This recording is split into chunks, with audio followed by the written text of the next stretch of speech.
What's going on, everybody? We are here, another episode, and check it out. We wanted to do a little response from our friend, one of our fans. one of our big fans called Alina and the Fam. So, just for you, we are going to do some of the things that we collect, not all of them, because we collect a variety of different things.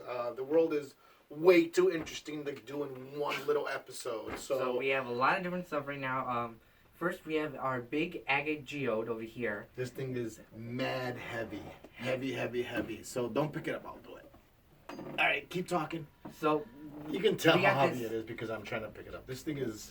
We got this from a friend who travels a lot. I think it's pretty cool. I mean... Shipping alone was pretty intense because it was more than, I think, 10 pounds.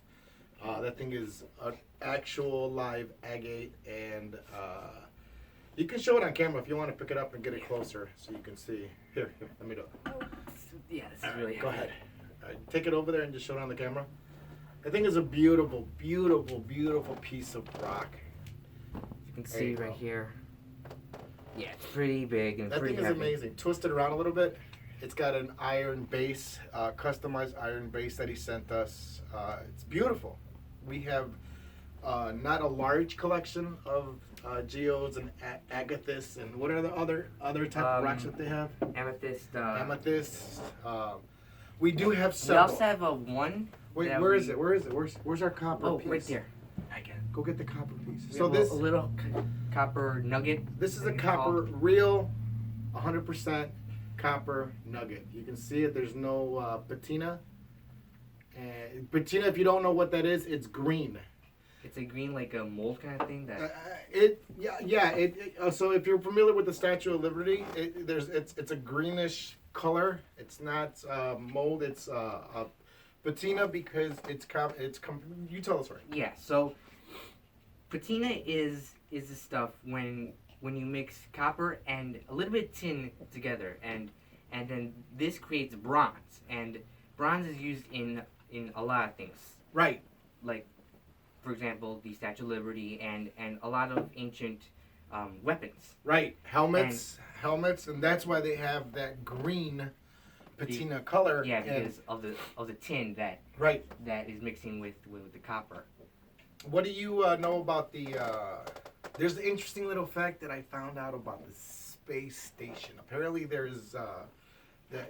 They sent a microbiologist a sample of the type of bacteria because apparently it was growing so much it was coming out of the walls, and they were like, well, how can we rectify that without putting in a really intense circulation system, which is not going to be cost effective because you got to transport it and build it, and it's got to be compact. Well, somebody came up with a very easy, swift, ingenious solution. They said, come up with copper. That's what we're talking about because of the copper piece I just showed you.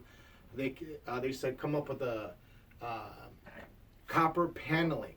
Tell me why. Why does that work? Because copper paneling doesn't get like that's a patina. So all they need to do is put it on real 100% copper. Yes, pure. Doesn't attract what? That's bacteria. Yes. There's even green patina. Where are other settings in the world that you can see copper being introduced in type of a workplace? Well, they used them in hospitals for med beds. Yes, they do a very light coating on it, and this does not allow bacteria to form on it. So copper on its own, patients don't get sick. Very good. Copper on its own does not attract bacteria. I guess the surface, there's no way for bacteria can grab to it, adhere to it. So bacteria flies in the air, obviously, and then it lands in whatever type of environment, it'll clasp to it. So in the space station, they came up with thin lines of copper on the outsides of the walls, so bacteria that will kind of repel bacteria. Yeah, bacteria can't cling to it. That's the word. Cling to it. Right. So, what else is? We also have this cool skull over here. But here, before we go into that one, there was something else we wanted to talk about the copper. We talked about Statue of Liberty. There was something else about the copper. What was it? Oh, it was those coins, right? Right. The- That's why metal pennies are made out of copper, but it's not 100% copper. It's made with tin. That's why you'll find which is bronze actually. correct, So but if not you're refined- 100% bronze No, because yes, there's a certain ratio that you have to. It's like 90% copper and 10% tin, I think. And Yeah, and so you can't really go to the store and say, I'm trading this in for tin, or I'm trading this in for bronze, or I'm trading it in for for copper. But that's why the patina on the pennies, you'll see them greenish color, and you can easily remove that with vinegar and stuff. Yeah. But it's basically a small layer of the air that we breathe will make the copper turn colors. Isn't there an octopus or something that does something? So there's this octopus species in Antarctica that it has these proteins which are filled with copper, and the reason being is because it's so cold out there that their blood can freeze. Right. So somehow this octopus figured out an ingenious move where he clings. I don't know actually to how. like different foods. Right. and- There's and- coppers that he somehow he sticks Engulfs to. and- And then I guess he eats a thin layer of it, or he sucks on the copper, but So- that copper runs through his blood and So prevents then him from freezing. Yes. That's bonkers. That is something that I was like, that is extremely, extremely interesting. Okay, so now that we're done with copper, did we talk about this guy? No, we did not. So We also collect. masks. Go ahead, you do it. We have a lot of different masks. I have a we have- nice This wall. one right here is a. One of these days I'll record and I'll Yeah. show it to you guys. This one is a But this particular Indonesian one- mask. We another friend picked this up. He sent it to us in the mail. This is an Indonesian mask. I don't remember the exact artist, but this is actual wood. You can see the back. The whole mask thing to us, well, also the history of masks, it's a very complicated and extremely interesting idea that every tribe went through and they did their own mask. That's why it's. Go ahead. Because some tribes actually wear masks to either scare their children into like following their beliefs, or they use them as like war masks to frighten their enemies. Right. Or- a lot of tribes, and now we see it a lot in Star Wars, where there's different types of masks and different way that they introduce them, the good guys, the bad guys, so on and so on and so on. But most people, and masks are introduced in all forms of religion, from the the not known ones to the more known ones. Masks are a way that they can ward off, like you said, evil spirits, enemies, and also a welcoming type of environment where certain masks, that the reason that they're scary looking is so the people who know that tribe, they don't run away. It's more of a, oh wait, that particular Or mask, also, it's the tribe of so on and so on. Go ahead. or also for like let's say that they're doing a big celebration. Yes. They put these masks on to kind of tell a story, like Yes. if they're dissecting their god or their spirits, something like that. Right. Masks have been around since the Egyptian times. And for me, that's the most interesting part of history, being on the same planet that they have walked this planet, and that we still have an allure behind masks. We use them for Yeah, because Halloween. today we still do them like for parties, and like you said, for Halloween. Right. A lot of different. People still use them as engagement parties. There was a movie that we just recently saw. I think it was Batman, where they had Batman a mask. 2. Batman 2, where they had this huge mask parade. To me, it was just pretty awesome. In what's the country in Italy? They do a mask masquerade type of environment where everybody dresses up, not in just With their masks, with their but own this unique, elaborate costume. Yes, dress. I have where- a book about that. I have to find. I'm gonna bring it to you guys so you guys can see. Just the different. They have masks. You can hold them with just one stick and a hand, and they have these elaborate ones that are just so, like a awe-inspiring. I think we saw one where someone made a Mona Lisa mask. And, yes. And he put held it the over. actual painting, Picture. and then his face was the face of Mona Lisa. Again, masks go from different cascading into Aztec times. Aztec masks are I have two. I'll bring those out too soon. This is one that was closest to me, so I didn't have to climb all the way up. Yeah. So we have another likes that we have interest from, again, all over the place. Here's one. Listen to this one. Here's a saber-toothed tiger skull. That thing, love that thing to even think that type of Creature existed. Yeah, that thing is very interesting. I was like, we got to pick that up. And this is a replica. It's not a real thing. A real saber-tooth skull. It would be. It goes for thousands. This is real, not this, but this is real. The mask is real. Yes, this and this agate over there. And this they're is both real. Absolutely real. I tried to ask another friend where they have a store, a rock store, and he's like, we can price it, but it's gonna sit there because not many people are interested in. Some guy they have a piece in there in this particular store I'm talking about. I don't want to say the name because I don't know if he wants me to do it, but I'll get the okay and then We'll talk say about later. it. He has a giant purple agate about this big, and I'm talking from the ground. Yeah. And it's on. So just to give an idea how much that thing is, I think it was $600, and $600 is a. Can I just say in a very nice term, great price? Because those things I've seen online go for thousands. That's Literally true, that's true. thousands. And again, how else can I get this type of material without going to Brazil or going to these outer skirts of the world, climbing a rock?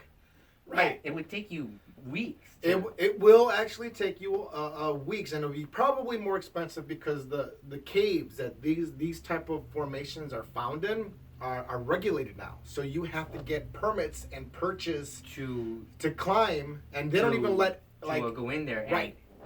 And even explore. Now, if you want to excavate, it's a whole different process because now you got to get somebody who knows how to excavate without tearing everything up and then losing a lot of this into the water. Where now you got to get a scuba guy. It's a whole different complicated process. So, saying that, it's just easier, and more practical to. It is practical, and it's also you're saving the environment because a lot of the stuff you don't know what you're doing. You'll climb up there, and because this is not and stuff you might that's chip off something that isn't. And you're breaking other stuff. That's why to get an actual, let's say something from Egypt, it's probably all going to be fakes because it's all protected now.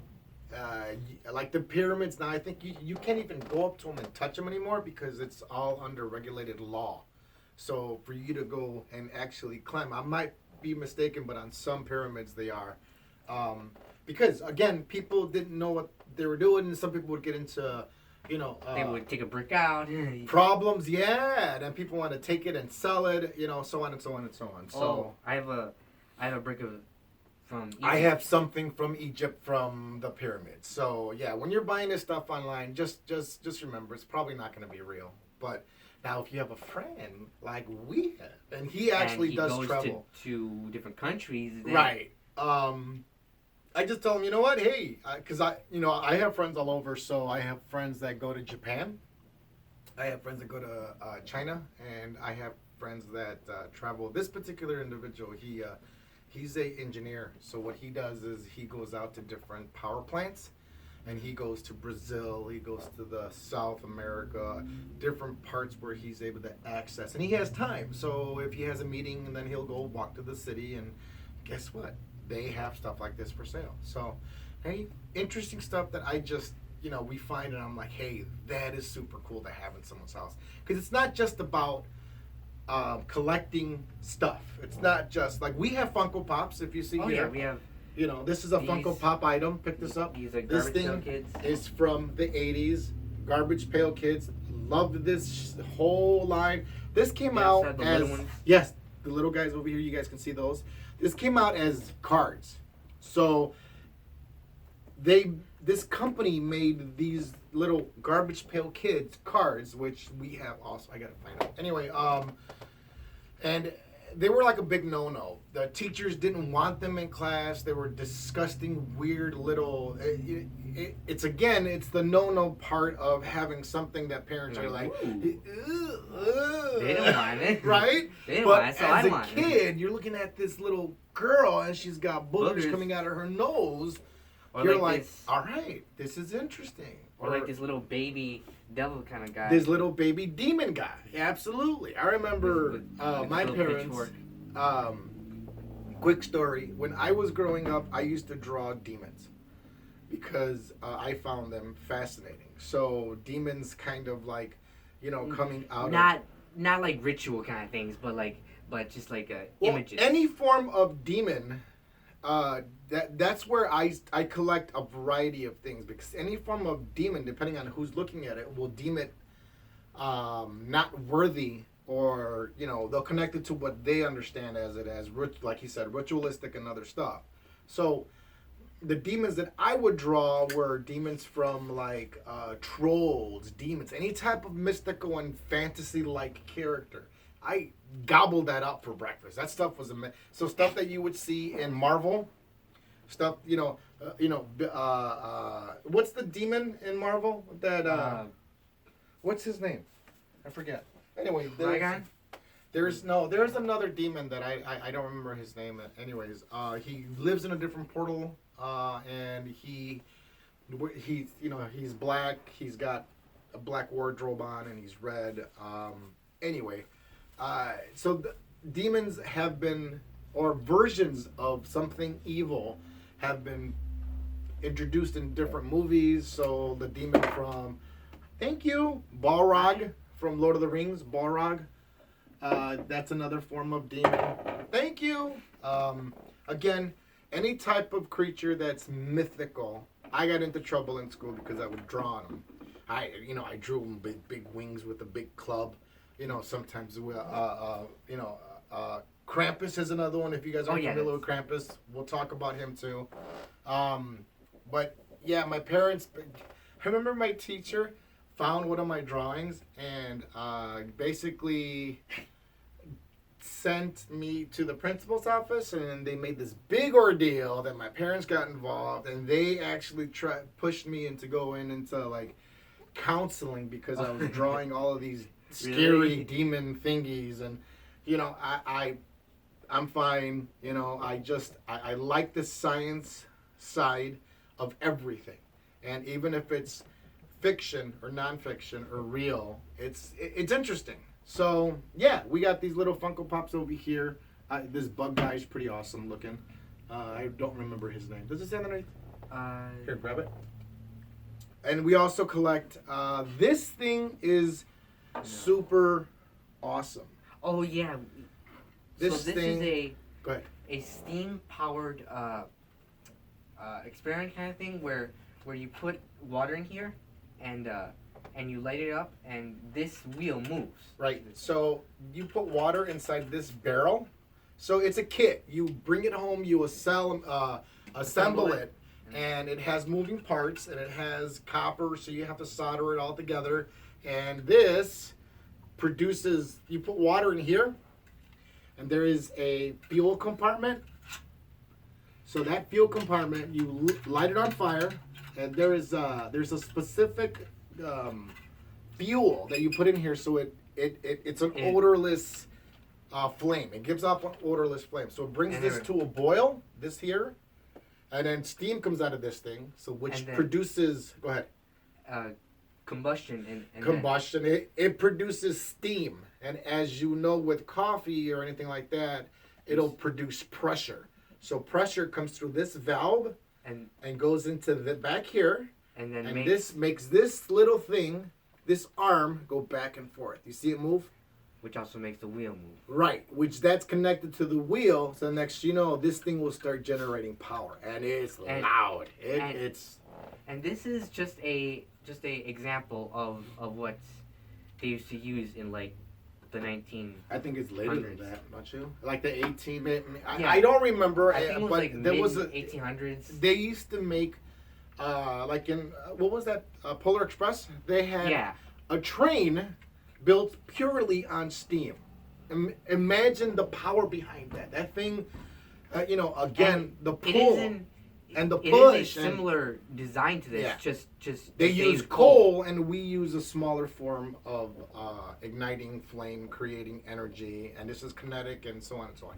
So, and also we have Godzilla, one of our favorite characters. And also, this is a company called very, very, very detailed figures. We also have See, the back lights up, the front lights up. the door over here. That makes noise. See? His heads light up. And it's a shame this company didn't finish. This company was out. That's why I got involved, because they said they were going to make every character, every monster in the series. And you connected them like so. So see how the thick base is? So you'd be able to make a diorama. scene. Yes, a battle scene. So what happened is Roxy doesn't want to let me put this down. Fine. So what we'll do is put this on the side. So these every monster would come with its own words, little letters, and then you'll eventually be able to spell out "destroy all monsters." So we were able to get 2, and then the company, I guess, just stopped making them. That's why, you know, it's important to support a company, whatever you're into. If you're into like the Funko line, continue supporting that, because, you know, I mean, you don't have to get them all. Honestly, no, yeah, but like it's important. For movies, you want to go see them. Yeah, movies you want to go into the theater, like Star Wars: Rise of the Skywalker. We saw it 6 times. Yeah. It was we had a good time. I saw it 6 times because of the people that I went with. At the 3rd or the 4th time, I'm not there actually to watch the film. Just with the people. Actually, in some parts, yeah, but the other ones I was there to see the reaction. And let me tell you, everybody's talking bad about the movie or this, that, and other, but when something was going on, I turned around to look at everybody. Everybody was, really? You know. So yeah, that's a good movie. People can say what they want, you know. There you go. And that covers about everything. That's it. I mean, Alina, this is for you. Thank you, guys. Appreciate it. Please, let's see, ship it out. Let everybody know that we're here, and look at the Roxy. You want to say hi, and hope to see you guys soon. This is just an example of stuff that people collect. This is not everything that we collect, but collecting goes back all the way past Abraham Lincoln. There was a house that you can go visit in Chicago, I believe. It is in Illinois, the Abraham Lincoln House. That's what it's called. And if you see the video on the walls, we went there, but if you see some of the stuff on the walls, that's examples of, even collecting was a popular thing back then. Like Abraham Lincoln, you can see stuff memorabilia that he collected throughout his ventures or wherever. He had weapons, he had swords, he had, you know, things of that nature. So great. We'll talk more about collecting and how much more people collect and what people collect, and maybe we'll do that thing. Thank you, Alina. Appreciate it. We'll see you soon.